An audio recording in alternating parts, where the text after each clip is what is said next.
Vamos a seguir la serie de clips sobre películas que tratan de la educación con un comentario a una película, a la segunda película de la denominada trilogía de Cocker o trilogía del terremoto del director iraní Abbas Kiarostami, una película del año 91 o 92 aproximadamente. Como ya dije, es una película de Kiarostami, un director iraní muy galardonado por su cine, un cine de una austeridad digamos, de una gran austeridad cinematográfica, pero de una construcción compleja que merece la pena atender. Una especie de naturalismo rodado en escenarios naturales, con muchos actores no profesionales, pero con una, por así decir, con una estructura, con una elaboración muy reflexionada. Bien, recordarán la primera película de la trilogía, que era eh, aquella película en la cual veíamos al niño eh, Hamed Jamapur, que buscaba la casa de su amigo, y así se denominaba, ¿dónde está la casa de mi amigo?, para devolverle el cuaderno de los deberes para que pudiera hacer los deberes. Era una película que empezaba y acababa en la escuela.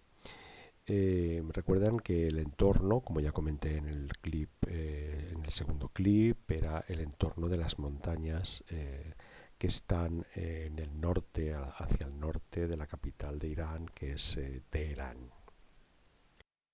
Bien, la noche del 21 de junio de 1990, en esta zona montañosa se produjo un tremendo terremoto, el denominado terremoto de Manjil-Ruddar. Fue una auténtica catástrofe, colapsaron muchísimas viviendas, porque además son viviendas de zonas muy humildes, y murieron, bueno, pues los cálculos son muy inciertos, pero el equivalente a la Cruz Roja, que es la Media Luna Roja, habla de 660.000 víctimas del terremoto, una gran parte de las cuales, aproximadamente 20.000, serían niños. Por lo tanto, fue realmente una gran catástrofe. Como ya he dicho, el terremoto tenía su epicentro en la zona montañosa al noroeste de Teherán, precisamente la zona de montañas donde Kiarostami había rodado la película ¿Dónde está la casa de mi amigo? Cuando se produce el terremoto, ya digo, en el mes de junio de 1990, Kiarostami estaba en Alemania. Cuando regresa a Irán, se da cuenta que había habido una gran preocupación, muchos artículos de prensa se habían interesado por saber qué había pasado con los hermanos Hamapur, que habían protagonizado la película ¿Dónde está la casa de mi amigo? Es decir, se habían redactado artículos, se había intentado localizar si esos dos niños habían muerto a consecuencia del terremoto o habían sobrevivido.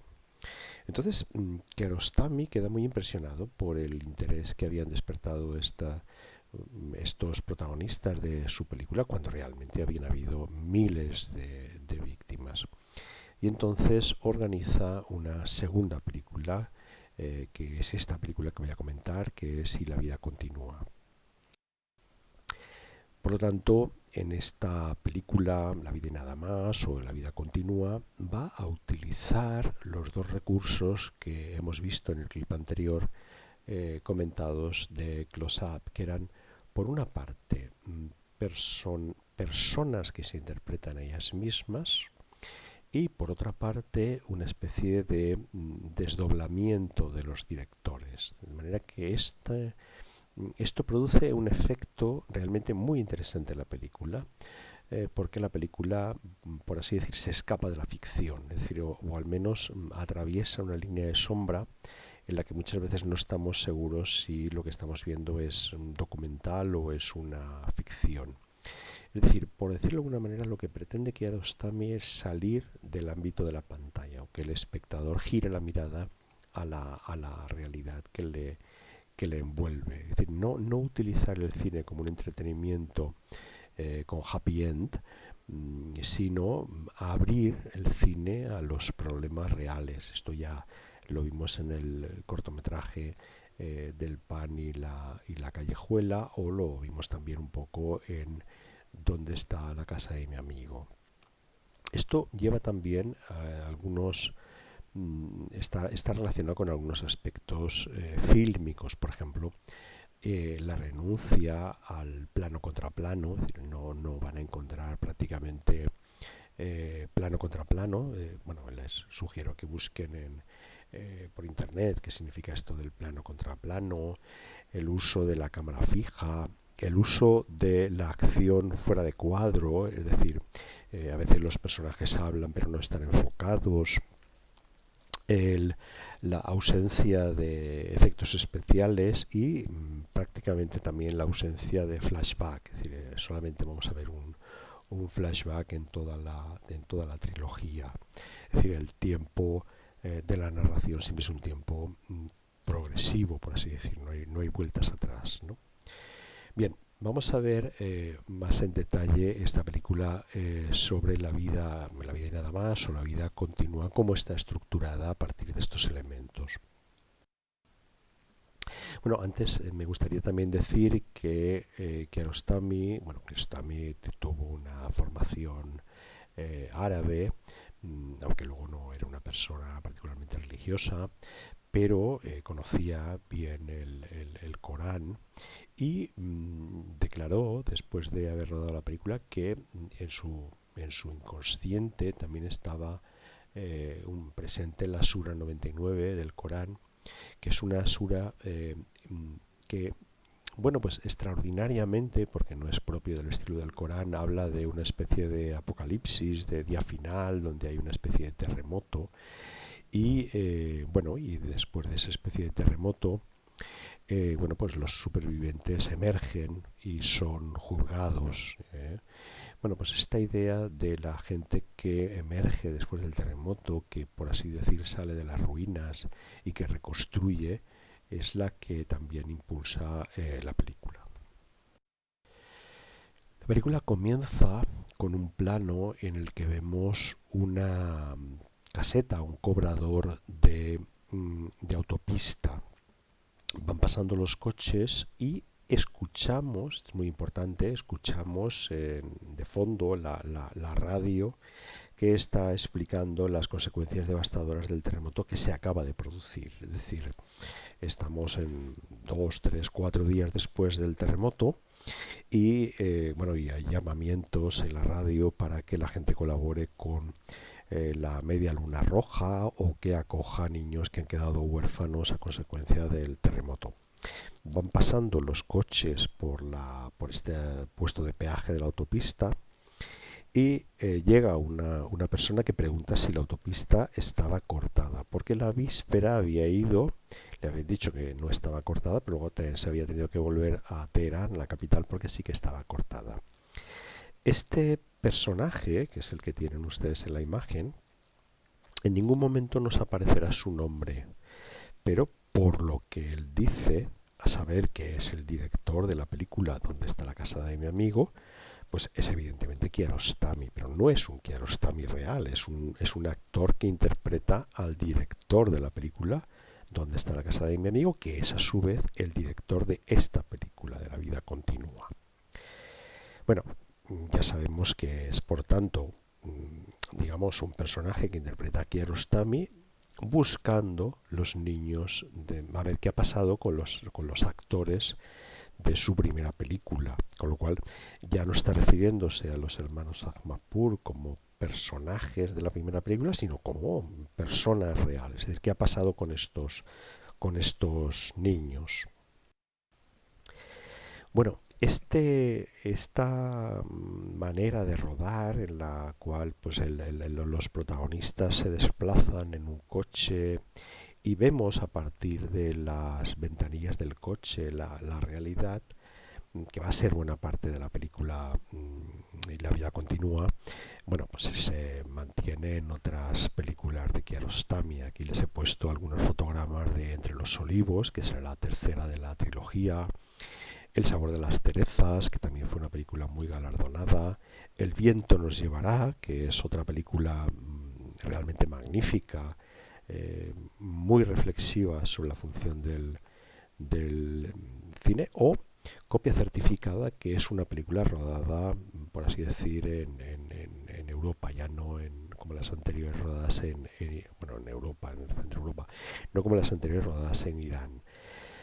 En todas ellas se repite este elemento de la ventanilla del coche como un marco, es decir, como una especie de pantalla. Es decir, la ventanilla del coche no es más que una especie de pantalla de la realidad, y enmarcando esta pantalla, bueno, pues nos hace más conscientes de que lo que estamos viendo está enmarcado, está, por así decir, recortado. Es una especie de realidad recortada como la que nos muestra siempre la pantalla del cine, ¿no? Bueno, pues en algunos textos incluso Kiarostami aparece como uno de los directores de road movies, es decir, de películas de carretera, ¿no? Ustedes conocerán muchas películas donde los personajes, bueno, pues van deambulando a lo largo de la película. O sea, por ejemplo, ustedes recuerden Thelma y Luis, por ejemplo, es una película clásica, una road movie clásica. Bueno, algunos críticos de cine introducen o incluyen a Kiarostami dentro de los autores de road movies. Bueno, sí que es cierto que algunas de ellas prácticamente pasan, digamos, siguiendo un coche en movimiento, como por ejemplo la que tienen ahí del sabor de las cerezas, donde prácticamente toda la película estamos siguiendo este vehículo. Pero más que por esta función del vehículo, por la función del recuadro de la ventana que simula la pantalla y que simula esta escritura en movimiento, que es lo que significa exactamente cinematografía. Al, al director que va a buscar a los niños de la película para ver qué ha pasado con ellos después del terremoto, y por lo tanto va buscando caminos intrincados porque las vías principales han quedado cortadas con el terremoto para llegar a Coquer, le acompaña su hijo. Y es un personaje, por así decir, que se contrapone a los niños que han sufrido las consecuencias del terremoto. Hay un momento que incluso queda adormecido al principio de la película, y este adormecimiento del niño, además ya le anuncia al padre que van a pasar una zona de túneles para llegar a las montañas, nos sirve muy bien como elipsis. Es decir, para evitarnos el viaje de más de 300 kilómetros entre la capital y las montañas, bueno, pues el niño, digamos que se adormece en el coche, entramos en un túnel y ya inmediatamente estamos en las montañas. Con lo cual, este túnel es el túnel de la oscuridad, pero también es el túnel del cine. Es decir, el cine nos permite hacer este viaje inmediatamente. Una de los planos más interesantes de la película es este que tienen aquí y que en algunas versiones constituye el cartel de la película. Bueno, es simplemente una especie de póster que era muy popular en la zona de las montañas. Bueno, se vendía en los comercios. Saben ustedes que en los pequeños pueblos, bueno, pues hay pequeños comercios donde se vende prácticamente todo, ¿no? Bueno, pues era un póster decorativo donde se puede ver a un campesino de las montañas, por así decir, en estado de felicidad, es decir, fumando su pipa, bebiendo su té, con su pan en la mesa y con una actitud realmente reposada, ¿no? Bueno, pues esto se ha roto. Es decir, esto lo refleja muy bien al quebrarse esta imagen por la grieta de la casa que ha sufrido los efectos del terremoto.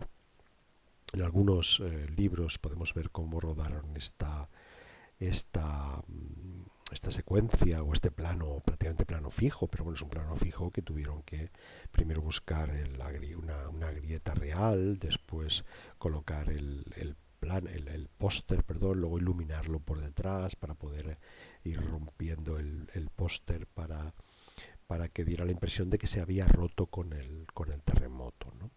Bueno, es una imagen que quiere recoger lo que ha pasado en este mundo de las montañas a raíz del terremoto. Aquí he copiado un párrafo donde Kiarostami explica que al final de la película no se podía encontrar a los niños que íbamos buscando, porque esto hubiera sido el final feliz. Recuerden el primer clip sobre el pan y la callejuela, es decir, si al final hubiéramos acabado en que el niño regresa a casa, bueno, pues nos hubiera dado la impresión de que el cine es un mundo feliz, donde las películas acaban bien, cuando la realidad es mucho más trágica, ¿no? Por eso explica Kiarostami en esta cita que, bueno, que no sería adecuado que al final se encontrara a los niños que vamos buscando, los hermanos Ahmadpur, porque han muerto 20.000 niños en el terremoto y estos dos podían perfectamente haber formado parte de los muertos, ¿no?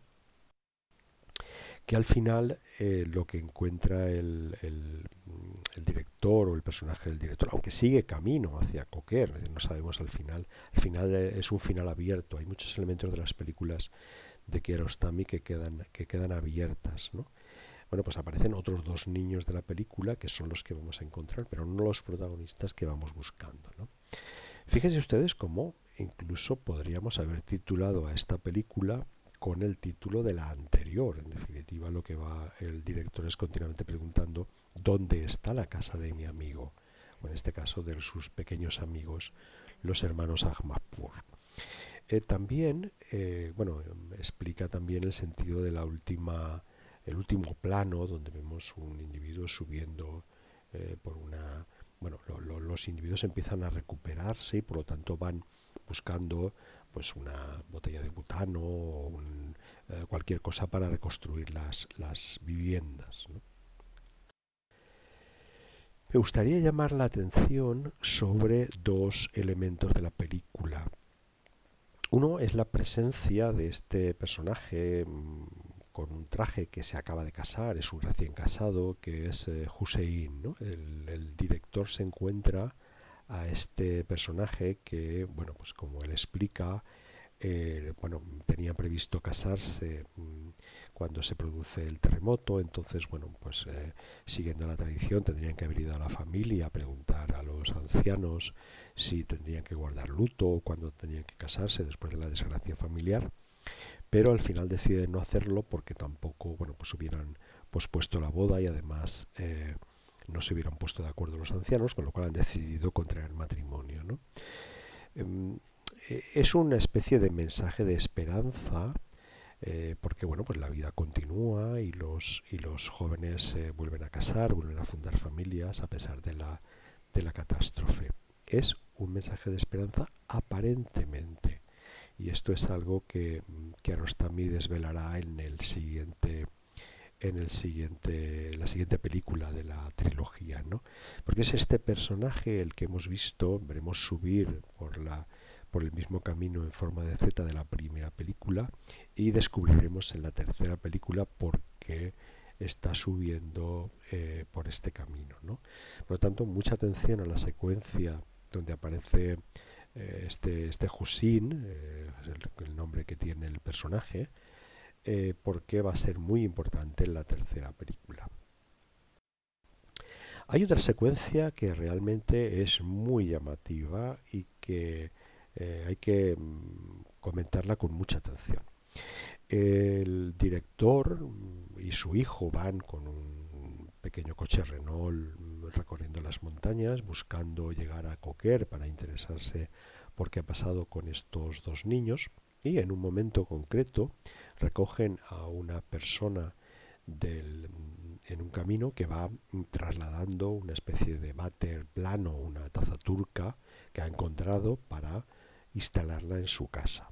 Este es el señor Ruggi, y este señor Ruggi es el que ha interpretado el carpintero de la primera película. Es decir, nos encontramos un personaje, nos encontramos una persona que en la primera película interpretaba el personaje y que bueno, pues él comenta que bueno, pues que no estuvo muy contento con la primera película porque le obligaron a, a ponerse una joroba, a maquillarse como si fuera más anciano y que no entiende muy bien el arte que hace la realidad más fea. Bueno, ahí comienzan un debate el director, o sea, el personaje del director y el señor Ruggi sobre cuál es el sentido del arte. Bueno, es una reflexión muy interesante, pero inmediatamente después de esta reflexión llegan al pueblo, se dirigen a la casa que ha ocupado o que el señor Ruggi dice que es su casa, aunque luego sabremos más adelante que no es suya, sino que la ha ocupado, digamos, después del terremoto. Y entonces, bueno, durante todo el camino el niño del director va pidiendo bebida porque tiene sed, ¿no?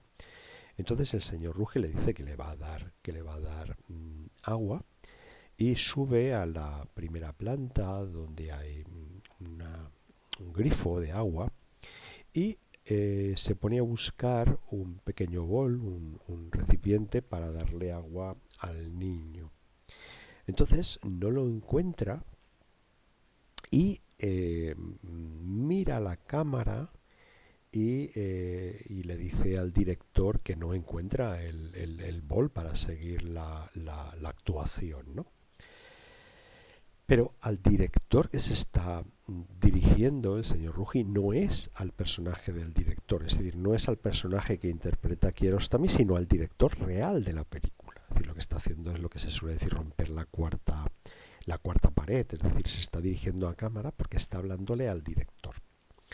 Entonces, a continuación, oímos una voz que dice señora Rabi, bueno, pues que le dé ¿dónde hemos dejado el bol? Por favor, dele usted el bol, ¿no? Esta voz es la voz de Kiarostami, del Kiarostami real, no del Kiarostami que está al lado del señor Ruggi interpretando a Kiarostami. Y entonces aparece la ayudante de dirección, es decir, esta señora Rabi, que es la que hace la que lleva el guión y está atenta a todas las vicisitudes de la película, la ayudante de dirección, la señora Rabi, que le da el bol, el vaso al hombre para que el hombre continúe la acción y le dé agua al niño, que es lo que están interpretando. Bueno, en este punto el espectador no sabe si realmente esto ha sido una circunstancia de la interpretación y el director ha decidido dejarla en el metraje, es decir, dejarla en el montaje, o bien si ha sido una cosa que estaba preparada para que el espectador se dé cuenta que que no estamos contemplando el terremoto, que no estamos contemplando una ficción sobre el terremoto, es decir, que estamos contemplando una película. Con lo cual, toda la reflexión inmediatamente anterior sobre cuál es el sentido del arte queda, por así decirlo, como entre paréntesis. No sabemos si esta conversación sabemos que esta conversación es parte de una ficción, pero es una ficción que se presenta a sí misma como ficción. Es decir, es una ficción que en este movimiento de desdoblar los directores, de que haya personas que se interpretan como personajes, consigue, por así decir, un efecto reflejo, un efecto espejo, que ya descubrieron los antiguos cuando utilizaron el coro en la tragedia. Es la ficción que se desinstala como ficción, o mejor dicho, que presentándose como ficción nos saca de la ficción y nos hace ver que, bueno, pues que realmente fuera de lo que está aconteciendo en la pantalla es donde se producen los 60.000 muertos, o donde hay niños que sufren, o donde hay catástrofes, etcétera, etcétera. Bien, yo les recomiendo que también vean la introducción en el siguiente clip a la película siguiente de la trilogía, que por eso se llama trilogía de Coquer, porque es el pueblo donde está rodada, digamos, la primera y la segunda película, porque en definitiva el director va a Coquer, o también llamada por eso la trilogía del terremoto o la trilogía involuntaria, porque realmente no es una trilogía pensada desde el principio, como pueda ser, pues no sé, El Señor de los Anillos o cualquier otra película de estas que están desde un principio ya pensadas en su desarrollo, sino que es una trilogía que se monta a partir de la circunstancia dramática del terremoto del año 90. Bueno, pues muchas gracias por su atención y les invito a que sigan viendo los clips sobre las películas de Abbas Kiarostami, que bueno, pues es un gran director poco conocido, pero que siempre presenta unas películas desde un punto de vista teórico muy interesantes, muy elaboradas y que nos hacen reflexionar sobre qué es esto de la educación. Muchas gracias.